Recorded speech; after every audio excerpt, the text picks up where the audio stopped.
आंचल श्रीवास्तव और आप देख रहे हैं न्यूज़ 10 इंडिया। बिहार में एनडीए में सीट को लेके जो सस्पेंस था वो क्लियर होते दिख रहा है। इसकी हम पूरी जानकारी हमारे सहयोगी पंकज प्रसून जी से लेंगे। सर, जो अभी ये सस्पेंस है बिहार में सीट को लेके, उसके बारे में आप क्या बताना चाहेंगे हमारे दर्शकों को? जी आंचल, सबसे पहले तो जो बिहार में जो फंसा हुआ था सीट शेयरिंग को लेकर के सस्पेंस था, वो ज़्यादा मतलब कभी खबरें इस तरह की भी चलती आ रही थी कि चिराग पासवान शायद महागठबंधन की तरफ में जा सकते अगर उनकी बातें नहीं मानी गई और अगर उनकी शर्तें नहीं मानी गई। तो खैर, इस में जो ताज़ा अपडेट है कि आज जो है चिराग पासवान की मीटिंग भाजपा के बीजेपी के राष्ट्रीय अध्यक्ष जेपी नड्डा जी के साथ हुई। उस मीटिंग के बाद में जो है चीज़ें अब बिल्कुल स्पष्ट होती नजर आ रही है। इसके तहत जो चौंकाने वाले कुछ जो भी फॉर्मूला भी सामने आए हैं, उसमें जो खबर जो आ रही है कि चिराग पासवान को एनडीए जो है वो 5 सीटों पर चुनाव लड़ने के लिए दे रही है। यानी एनडीए मतलब जो है चिराग पासवान को 5 सीटें दे रही है। एक सीट जो है हम पार्टी यानी मांझी की जो पार्टी है उनके खाते में जा रही है, और एक सीट जो है वह सीट आपको इधर हो गए और बाकी के बचे जो सीट हो गए उस पर भारतीय जनता पार्टी लड़ेगी। अब आपके मन में और बहुत लोगों के मन में ये सवाल उठ रहा होगा कि चिराग पासवान को तो 5 सीट मिल गई, उनके चाचा कहाँ गए?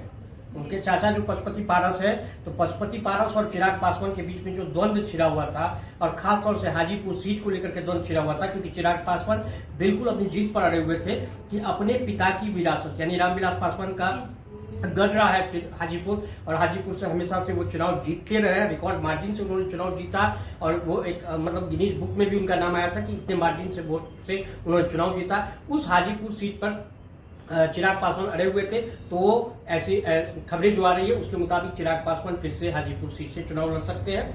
रही बात उनके चाचा की, तो उनके चाचा के हाथ में अभी तक कुछ भी हाथ नहीं आया है, मतलब चाचा का हाथ बिल्कुल खाली है।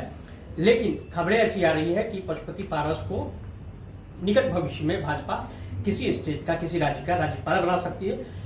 इसके अलावा जो प्रिंस राज थे, जो समस्तीपुर के सांसद हुआ करते थे, और रामचंद्र पासवान, स्वर्गीय रामचंद्र पासवान जो रामविलास पासवान के छोटे भाई थे, उनके बेटे हैं, उनको बिहार सरकार में मंत्री बनाया जा सकता है।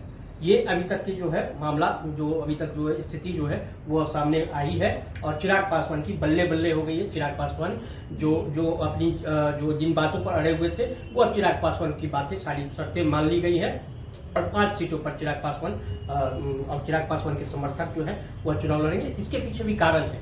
कारण यह है कि भाजपा को चुनना था पशुपति पारस और चिराग पासवान में, तो चिराग पासवान और पशुपति पारस में, तो जैसा कि आप देख सकते हैं, समझ सकते हैं कि चिराग पासवान के पास में निश्चित एक बड़ा वोट बैंक है, साथ ही साथ युवाओं में काफ़ी लोकप्रिय है, और उनकी लोकप्रियता समाज के सभी वर्गों में है। और चिराग पासवान को एक लोकप्रिय बिहारी नेता के तौर पर, बिहार के नेता के तौर पर, और हमेशा वो कहते रहते हैं कि उनके लिए सबसे बड़ी प्राथमिकता बिहार है, और बिहार फर्स्ट के नारे के साथ वो चिराग पासवान क्षेत्र में अपनी राजनीति करते हैं। तो निश्चित रूप से चिराग पासवान जो खबरें आई हैं उसमें चिराग पासवान की पूरी बल्ले बल्ले 5 सीट उनको दे दी गई है।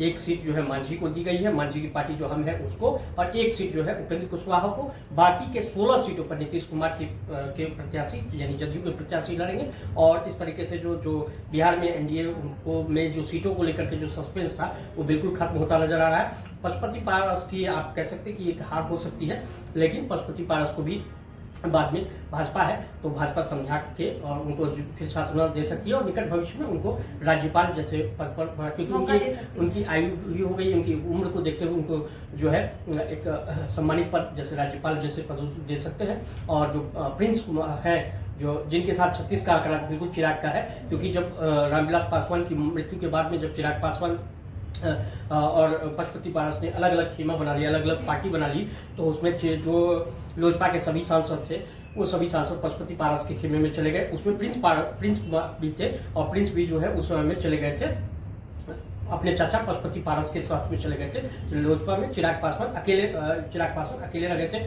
फिर उन्होंने अपनी अलग पार्टी बनी, चिराग पासवान रामविलास के नाम से लोक जनशक्ति पार्टी रामविलास के नाम से अलग पार्टी बनाई, और उस समय से ही इन दोनों में मतलब इस 2 खेमों में बटी लोजपा में 36 का आंकड़ा, और इस बार चिराग पासवान पूरी तरह से जीत पर रहे थे, और आखिरकार भाजपा ने उनकी भी बात मानी और चिराग पासवान को 5 सीटों पर। तो कुल मिलाजुला करके कह सकते हैं कि लोकसभा चुनाव को लेकर के जो बिहार में एनडीए को लेकर के जो सीटों को लेकर के जो सस्पेंस बना हुआ था वह सस्पेंस पूरी तरह से क्लियर हो चुका है। अब इस मामले में जो भी नया अपडेट आएगा उसके बारे में हम